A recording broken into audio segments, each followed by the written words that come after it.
प्रिय छात्र छात्राओं एवं मेरे स्नेही बंधुओं,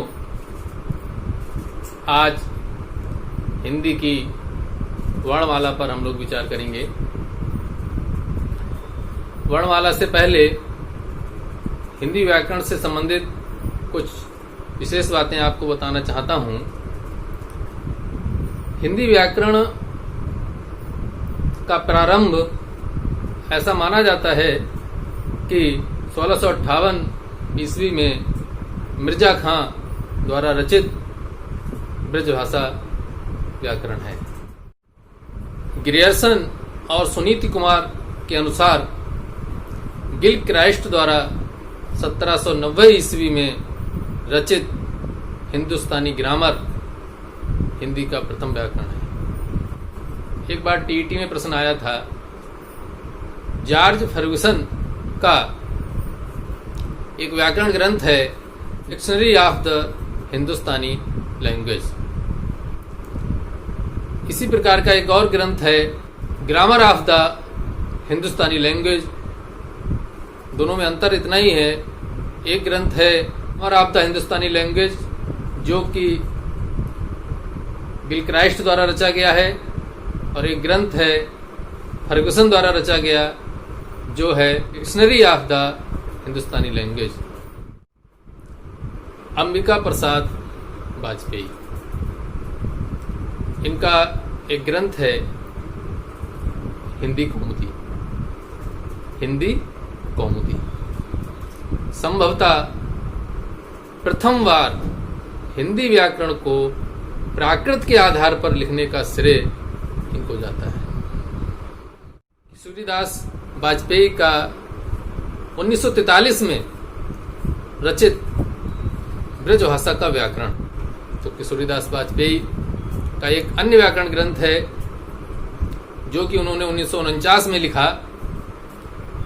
उस व्याकरण ग्रंथ का नाम है राष्ट्रभाषा का प्रथम व्याकरण। इसके पश्चात 1957 में उनका एक और ग्रंथ व्याकरण ग्रंथ आया जो कि हिंदी शब्दानुशासन के नाम से आया। शब्दानुशासन शब्द का अर्थ भी बंधुओं व्याकरण ही होता है। तो किशोरीदास वाजपेयी के 3 ग्रंथ एक बार फिर से दोहरा लीजिए, महत्वपूर्ण प्रश्न बनते हैं। ब्रजभाषा का व्याकरण 1943, राष्ट्रभाषा का प्रथम व्याकरण 1949 और हिंदी शब्दानुशासन 1957। बंधुओं, ब्रजभाषा का व्याकरण हिंदी के व्याकरणों का व्याकरण कहा जाता है, ऐसी मान्यता है। ऐसा कहा जाता है कि पंडित कामता प्रसाद गुरु हिंदी व्याकरण के पाणिनि हैं। इनके व्याकरण का ग्रंथ का नाम है हिंदी व्याकरण। एक व्याकरण ग्रंथ जो कि ऊपर चर्चा की थी, ब्रजभाषा का व्याकरण, किसका बताया था? किशोरीदास वाजपेयी। ब्रजभाषा व्याकरण डॉक्टर धीरेन्द्र वर्मा की रचना है। थोड़ा सा अंतर है इसलिए बताया। ब्रजभाषा का व्याकरण किशोरीदास वाजपेयी, ब्रजभाषा व्याकरण डॉक्टर धीरेन्द्र वर्मा, ये आपको ध्यान रखना है। ठीक है बंधुओं, अब आते हैं अपनी हिंदी की वर्णमाला पर। स्वागत। तो बंधुओं, हिंदी वर्णमाला में कुल ध्वनियां होती हैं 52। 52 ध्वनियों का वर्गीकरण हम यहाँ पर करेंगे। उससे पहले आपको बता दें कि जो ध्वनि है उस ध्वनि को व्यक्त करने के लिए जब हम किसी चिन्ह का प्रयोग करते हैं या आकार रूप में प्रयोग करते हैं, वह आकार या वह चिन्ह वर्ण कहलाता है। वर्ण और अक्षर में कोई अंतर नहीं है। अक्षर का शाब्दिक अर्थ भी है जिसका नाश ना हो, या ऐसे कह सकते हैं जिसके टुकड़े ना हो सकें, जो खंड खंड ना हो सके, वह अक्षर है।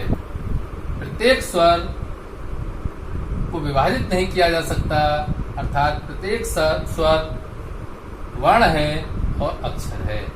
इसी के साथ व्यंजन वर्णों की जो ध्वनि है वह ध्वनि भी कभी नष्ट नहीं होती, इसलिए व्यंजन वर्णों को भी हम अक्षर कहते हैं। इसलिए अक्षर और वर्णों में कोई भेद नहीं है। तो ध्वनि को व्यक्त करने का जो आकार रूप देने का जो प्रयोग है वह वर्ण कहा जाता है। स्वर और व्यंजन दो भागों में विभाजित किया गया है, स्वर और व्यंजन। स्वर किसे कहते हैं बंधुओं? स्वर वह है जिनका प्रयोग करते समय किसी अन्य वर्ण की आवश्यकता नहीं होती। इनके उच्चारण में अर्थात स्वर के उच्चारण में किसी अन्य वर्ण के सहयोग की आवश्यकता नहीं होती है। ये स्वयं सुशोभित होते हैं, ये स्वयं प्रकट होते हैं, स्वयं उच्चरित होते हैं, इसलिए स्वर कहे जाते हैं।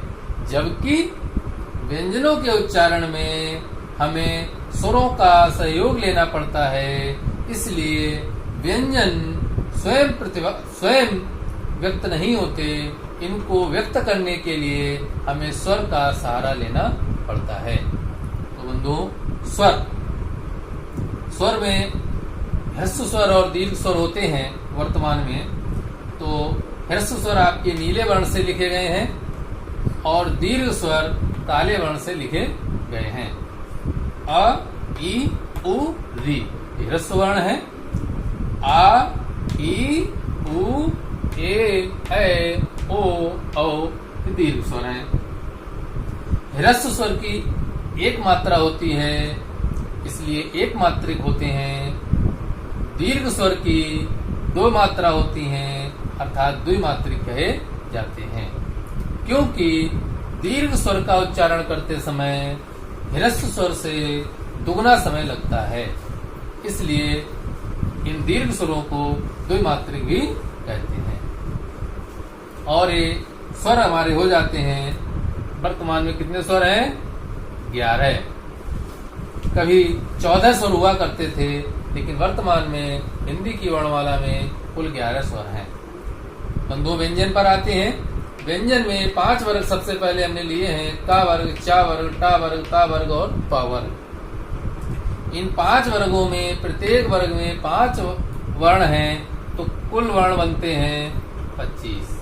कितने बनते हैं बंधुओं? 25 वर्ण।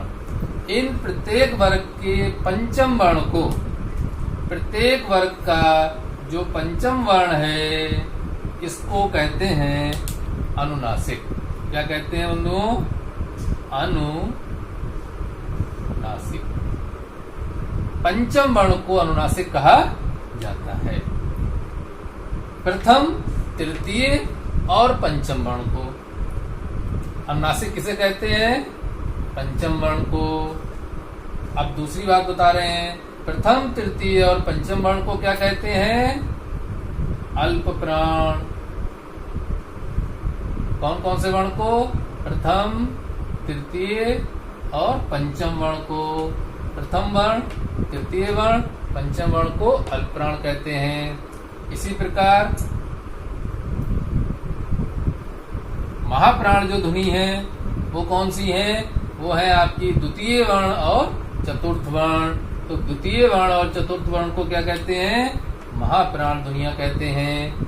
क्योंकि अल्प प्राण ध्वनियों में हम प्राणवायु का अल्प प्रयोग करते हैं। जब हम क, ग, अंग को बोलेंगे तो अपनी वायु का कम प्रयोग करेंगे, इसलिए अल्प प्राण होते हैं। और जब हम द्वितीय चतुर्थ वर्ण को बोलेंगे, ख, भ, छ, झ आदि, तो प्राणवायु का अधिक प्रयोग करेंगे, इसलिए ये महाप्राण कहे जाते हैं। इसी के साथ बंधुओं, घोष और अघोष वर्ण भी होते हैं। हिंदी में और संस्कृत में दोनों में होते हैं। तो अघोष वर्ण होते हैं प्रथम और द्वितीय वर्ण, जिनको बोलने में गूंज नहीं होती, वो प्रथम और द्वितीय वर्ण अघोष कहे जाते हैं। और जिनको बोलने में गूंज होती है, वे तृतीय और चतुर्थ वर्ण घोष कहे जाते हैं। अर्थात तृतीय और चतुर्थ वर्ण घोष हो जाते हैं, प्रथम और द्वितीय वर्ण अघोष हो जाते हैं। ये कोड जरूर याद रखिएगा, 12 नंबर घोष और 34 नंबर घोष। इसी प्रकार अल्प प्राण का जो कोड है 135 नंबर और महाप्राण का जो कोड है वो है 24 नंबर। तो अल्प प्राण, महाप्राण, घोष, अघोष, अनुनासिक व्यंजन हमको इन 5 वर्गों में दिखाई देते हैं। अब हम आते हैं द्विगुण व्यंजन पर। द्विगुण व्यंजन ये 2 हैं जो कि हिंदी में होते हैं, संस्कृत में इनका प्रयोग नहीं होता। अब इन 2 व्यंजनों को हम इसमें जोड़ देते हैं तो 2 आपके द्विगुण व्यंजन भी जुड़ गए। लड़ना, पढ़ना आदि शब्द द्विगुण व्यंजन से बनते हैं। 2 हैं।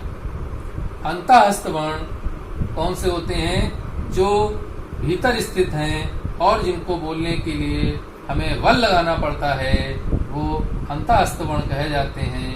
वो अंतःस्थ वर्ण होते हैं य, र, ल और व। तो अंतःस्थ वर्ण कितने हो गए? 4। ऊष्म व्यंजन पर आते हैं। ऊष्म व्यंजनों में आपके 4 वर्ण होते हैं, तालव्य सकार, मूर्धन्य सकार, दंत सकार और हा। इसका उच्चारण स्थान तालु है, इसका उच्चारण स्थान मूर्धा है, इसका उच्चारण स्थान दंत है। इस प्रकार 4 ऊष्म वर्ण होते हैं। ऊष्म वर्ण वो होते हैं जिनको बोलते समय वायु रगड़ के निकलती है, गर्म हो जाती है वायु, इसलिए इनको ऊष्म व्यंजन कहते हैं। ये कितने हैं? ये आपके हो गए 4। इसके बाद हिंदी भाषा में संयुक्त व्यंजनों का प्रयोग होता है। ये संयुक्त व्यंजन हिंदी में 4 हैं, छ, त्र, ज्या और स्र। ये संयुक्त व्यंजन हैं। ये 2 व्यंजनों के मेल से बनते हैं, इसलिए इनकी गणना हिंदी में अलग से की गई है, संस्कृत में इनकी गणना अलग से नहीं की जाती है। ये 2 व्यंजनों के मेल से बनते हैं। कौन सा वर्ण किस किस व्यंजन के मेल से बनता है, ये ध्यान रख लें, बहुत महत्वपूर्ण है परीक्षा की दृष्टि से। तो जो छा वर्ण है एक क और सा के मेल से बनता है। त्र वर्ण का जो व्यंजन, कौन कौन से व्यंजन मिलते हैं, तो हमें हलंत लगा के रखेंगे। और र, त और रा के मिलने से बनता है त्र। इसी प्रकार जो ज्या है, ज्या बनता है ज हलंत और या। ज्या और या मिलते हैं तो ज्या बनता है। विज्ञान, वैज्ञानिक, ज्ञान आदि वर्ण शब्द इसके द्वारा बोले जाते हैं, बनते हैं। इसी प्रकार स्रा जो वर्ण है, स्रा वर्ण भी हमारा 2 व्यंजनों के योग से बनता है, एक स और एक र। तो स और र के योग से स्रा बनता है। ये संयुक्त व्यंजन 4 हैं जो हिंदी भाषा में इनकी गणना होती है, तो इनका विवेचन पूरा होता है। तो ये कितने हैं? 4। इस प्रकार बंधुओं 11 स्वर हो गए, 25 वर्ग हो गए, 2 द्विगुण हो गए, 4 अंतःस्थ हो गए और 4 ऊष्म हो गए। और इसके बाद संयुक्त व्यंजन हो गए आपके 4। अब बहुत महत्वपूर्ण जानकारी के साथ यहाँ पर पहुंचते हैं आयोग वह। अयोग वह किसे कहते हैं? इसकी परिभाषा के रूप में कहा जाता है जिन वर्णों के उच्चारण में किसी अन्य वर्ण का सहयोग नहीं लेना पड़ता, वे अयोग वह कहे जाते हैं। अर्थात जो स्वयं व्यक्त किए जा सकते हैं, जिनको व्यक्त करने के लिए किसी अन्य वर्ण के सहयोग की अपेक्षा नहीं होती, वे अयोग वह होते हैं। वो अयोग वह 2 हैं, एक अनुस्वार और एक विसर्ग। अनुस्वार और विसर्ग बंधुओं बहुत महत्वपूर्ण प्रश्न है, ये आप याद रखेंगे। अयोग वहां आपके हो गए 2। कौन कौन से 2? अम, जो कि अनुस्वार के रूप में एक बिंदी के साथ दर्शाया जाता है। विसर्ग अह, विसर्ग की जो ध्वनि है वो हा से लेते हैं, जैसे रामः, बालकः, सुरेशः, छात्रः आदि आदि। कुल ध्वनियां कितनी हो गई? 52 ध्वनियां हो गई, जिनमें से 11 आपके हो गए स्वर, 11 हो गए स्वर और 41 आपके हो जाएंगे व्यंजन। अब एक महत्वपूर्ण जानकारी देनी है बंधुओं, वह ये है कि अनुस्वार, चंद्रबिंदु और बिंदु रहित चंद्र में अंतर क्या है। तो सबसे पहले हम इसको बताते हैं जिसमें बिंदु नहीं है, केवल चंद्र है। इसका प्रयोग बंधुओं अंग्रेजी के अक्षरों को व्यक्त करने के लिए किया जाता है, जैसे प्रॉक्टर, डॉक्टर,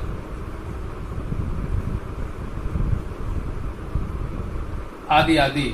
अंग्रेजी के वर्णों को व्यक्त करने के लिए इस बिंदु रहित चंद्र का प्रयोग किया जाता है। ये जो चंद्र बिंदु है, यह पराधीन ध्वनि है, इसका स्वतंत्र प्रयोग नहीं किया जा सकता और लगभग 90% से अधिक इसका प्रयोग दीर्घ स्वर पर होता है, जैसे गांव, पांव आदि। तो अनुस्वार की जो ध्वनि है वह अलग से प्रकट हो सकती है, जैसे आप बोलेंगे तंतु। तंतु, जब आप तंतु बोलेंगे तो तंतु आप ऐसे भी लिख सकते हैं, हिंदी के अनुसार ऐसे भी लिख सकते हैं। ऐसे ही पंप, जैसे बोलते हैं पंप, तो आप ऐसे भी लिख सकते हैं हिंदी में, और आप माँ के साथ भी लिख सकते हैं पंप। इस प्रकार अनुस्वार का प्रयोग आपने समझ लिया। अनुस्वार का स्वतंत्र प्रयोग हो सकता है, लेकिन चंद्र बिंदु का प्रयोग स्वतंत्र नहीं हो सकता है। इस बात को विशेष तौर पर ध्यान रखेंगे। बहुत से स्थानों पर हम देखते हैं तंतु, पंप, चंचल, गंगा, इन शब्दों में देखिए अनुस्वार का प्रयोग किया गया है। अब अगर हम इसको शुद्ध रूप में बिल्कुल लिखना चाहें, इनका प्रयोग हिंदी में होने लगा है, मान्यता भी हो गई है, लेकिन पूर्ण रूप से शुद्ध नहीं है। इनको शुद्ध लिखने के लिए आपको क्या करना होगा, तो आप ऐसे लिखेंगे तंतु, इसको ऐसे लिखेंगे पंप, इसको ऐसे लिखेंगे चंचल, इसको ऐसे लिखेंगे,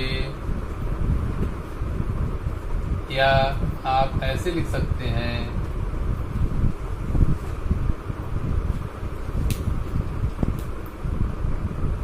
तो तात्पर्य है, जब हम अनुस्वार को इस रूप में लिखते हैं तो कौन सा वर्ण लिखेंगे, तो ध्यान रखेंगे तो पंचम वर्ण ही आएगा। पंचम वर्ण कौन सा आएगा? अपने वर्ग का पंचम वर्ण आएगा। तो बंधुओं, हिंदी की वर्णमाला में 52 ध्वनियों का किस प्रकार से विश्लेषण हो सकता है, हम इनको किस रूप में अध्ययन कर सकते हैं, आपको ये जानकारी दी गई। बंधुओं, मित्रों, आपको ये वीडियो कैसा लगा, इसके विषय में मुझे अपनी राय भी दें, और यदि पसंद आए तो इस वीडियो को शेयर करें, लाइक करें और चैनल को सब्सक्राइब करने का कष्ट करें। धन्यवाद। नमस्ते समम। जय हिंद।